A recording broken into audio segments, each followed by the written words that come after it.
Ladies and gentlemen, welcome to Gashi's Kaiman TV.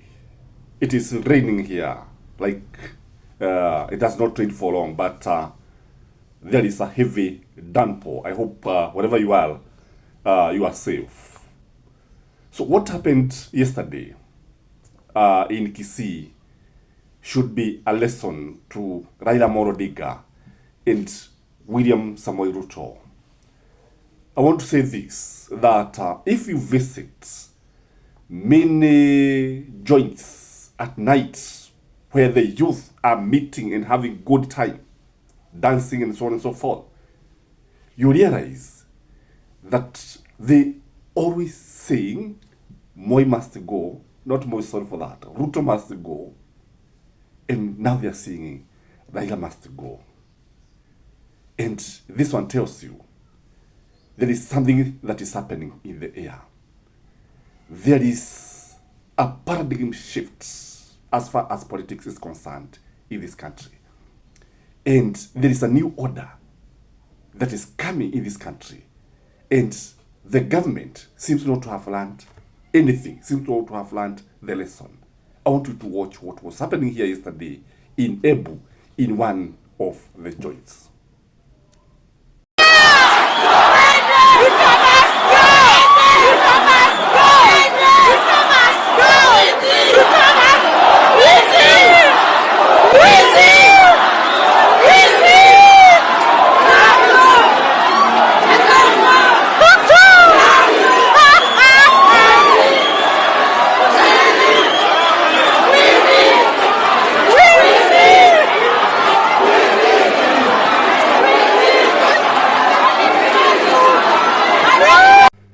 Going forward, I can tell you that Raila is going to face very difficult moments, very difficult time. I can see Raila facing headwinds. You know, Raila is not used to this kind of booing. Raila is not used to this kind of heckling. Raila is not used to this. Wherever he go, he usually receive a thunderous welcome, a hero's welcome. Raila is celebrated from all angles. But from the look of things, it is coming out very, very clearly that Raila has lost that support. And I think William Samoei Ruto, I was telling one of my friends that most likely William Samoei Ruto wants to go down with Raila Odinga. William Samoei Ruto knows very well that the person who can easily praise him is Raila Odinga. So what he did is to share power with Raila Odinga, bring him so close so that they can go down together. And Raila needs to rethink his strategy because it is not working. When I look at the situation, you know, it started with Kisii erupting, and the reaction is likely to be spontaneous in other counties. Naona William Samoei Ruto amepaga kwenda Nairobi kujaribu kuongea na watu, kuzidua miradi ya barabara hapa na pale. And I can tell you, most likely William Samoei Ruto is also going to see some pockets of resistance. Because you see, Nairobi used to be controlled by ODM and Jubilee. But when you look at Nairobi today, now that there's a feeling of betrayal, now that Raila Odinga look like he forced people to join a coalition that is denying that there is no coalition and people are not willing, including the Nairobi senator, then I can tell you that even in Nairobi, he is likely to encounter some resistance here and there, including William Samoei Ruto. Again, in Western, I'm one person who strongly believes that Raila has lost the Western nation. It's just a matter of time. And I think what Raila should do is to keep off the politics. I think that was the best thing. Even if he is cooperating with William Samoei Ruto, he should move away from politics and go maybe, hata kama ni ofisi atapewa, awe tu pale, lakini kule kujitokeza barabarani, in fact is annoying Kenyans, annoying especially the Gen Z. And because William Samoei Ruto has turned out to be a very unpopular president, then that is what Raila is inheriting, or that is what is William Samoei Ruto is sharing with Raila Odinga. and he's turning out to be an object of disapproval. And Raila must brace himself for actually a lot of resistance when it comes now to dealing with the Gen Z.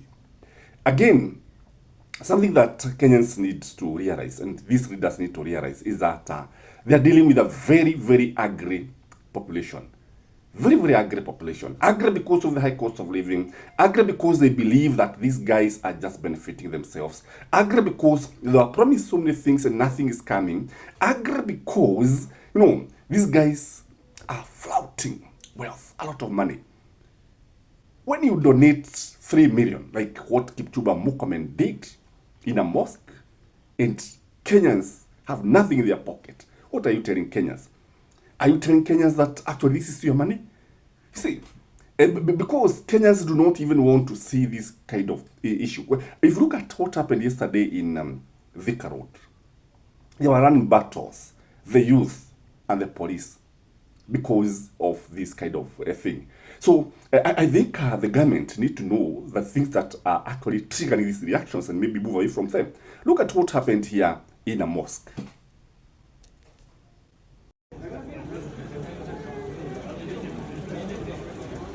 Waziri wetu Kipchumba Onesmus Murkomen in cash 3 million shillings. Tena waziri nitakutana nyingi. Kama haraka ni 3 million. Ya notice na so pale hii hapa iko bakia. Chairman mwenyewe. So going forward, we are likely to see even ODM disintegrating. Going forward, we are likely to see even people from ODM telling Raila to his face that we are not boarding. It's just a matter of time. I've seen the blame game that is happening in ODM. Some are saying that these guys were actually hired by sijui Zachary Onyoka, sijui what. They were goons, and I think you cannot call the Gen Z's goons. It is wrong to say that they were goons. These are Kenyans. What is happening is that they were actually expressing their reservation about this marriage between Raila Amolo Odinga and William Samoei Ruto. In fact, that is what is annoying many Raila supporters. Number two is that there's that feeling of betrayal.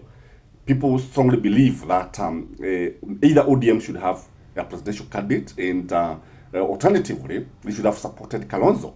Kalonzo has stood with them for many years, and it was only fair to support Stephen Kalonzo Musyoka, or even somebody else like George Natebea or Fred Okengo Matiang'i. And you realize that even Raila Amolo Odinga has not been very careful of late, because you see, kama wakati aliulizwa pale Kisii and whether he can support Fred Matiang'i, the way he responded was actually contempt, if you ask me. So our leaders also need to be very, very careful. You know, the tongue is very, very poisonous. Ulimi ni kama kisu. Unahitaji wakati mwingine tusafishe siasa zetu. Tutumie sabuni ambayo inaweza kutumika kuosha siasa. At least, because what we are seeing, what we are witnessing is something that the old guards are not used to. The powers that be, those who have been in government, akina Raila, akina Ruto, akina Mudavadi, they are not used to this kind of situation. And I've always said that, they have been trying to talk about Hima Kabila, sijui what. But they are forgetting that the Gen Z, if you interact with the Gen Z very closely, you realize that these guys do not have a tribe. They don't. They speak the same language. The reason the same. You only need to interact with them to understand them. And I think William Samoei Ruto need to realize that if he, for example, try to win Raila supporters by maybe saying hili kabila hili nini, Wakenya wataki hivyo. And whatever Kenyans want, wanataka kazi. Wakenya vijana hasa wanataka kazi. Without giving the youth the jobs, it is actually it will amount to nothing. So jobs should be the thing that should be focusing on. Again, when it comes to the farmers, like now you saw what happened to the wheat farmers, that some individuals wanaleta gano. Imagine, it floods the market, then the farmers, they have nowhere to sell. How can you import tons and tons of wheat Well, our farmers have produced in plenty and in excess. So you flood the market, they have nowhere to sell, and the government is just watching. What can you say, ladies and gentlemen? So I think the government need to be very, very careful. It should be service delivery and not about themselves. Because what politicians are telling us, they're just thinking about themselves. Whatever they are doing is just about themselves, and that is where they are getting it wrong. Ladies and gentlemen, I don't know what you think, but you can let me know in the comment section. And please like the video. You can also share it. You can also join, become a member. You can also hit the thanks. There's that word written thanks. You see what is written there. You can actually do it. Have a blessed Monday. Bye-bye.